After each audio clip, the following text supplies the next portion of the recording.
சித்திரகுப்தனோ, ஒன்றுமில்லை மகாமுனி, இது ஒரு சிறுவன் செய்த பாவம் இப்படி வளர்ந்து நிற்கிறது என்று கூறினார். மேலும் அந்த கதையையும் அவரோ சொல்லத் தொடங்கினார். பூலோகத்தில் ஒரு முனிவரின் ஆசிரமத்திற்கு தினமும் பல அதிதிகள், அதாவது விருந்தினர்கள் வந்து செல்வது வழக்கம். அவர்களுக்கு எல்லாம் முனிவரோ அன்புடன் உபச்சாரம் செய்து உணவளிப்பார்.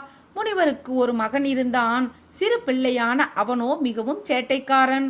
எப்பொழுதும் ஏதாவது ஒரு குறும்பு செய்து கொண்டே இருப்பான். அதிதியாக வருபவர்களுக்கு முனிவர் அளிக்கும் உணவில் சிறு சிறு கற்களை போட்டு அவர்கள் சாப்பிடும் பொழுது அடையும் கஷ்டத்தைக் கண்டு ரசிப்பான். அப்படி அவன் அதிதிகளுக்கு செய்த பாவமான அந்த கற்கள்தான் சிறுவனோ வளர வளர சிறு பாறையாகி இப்படி வளர்ந்து நிற்கிறது. அவனுடைய விதி முடிந்து யமலோகத்திற்கு வரும்பொழுது இந்த பாறையை அவனோ உண்ண வேண்டும்.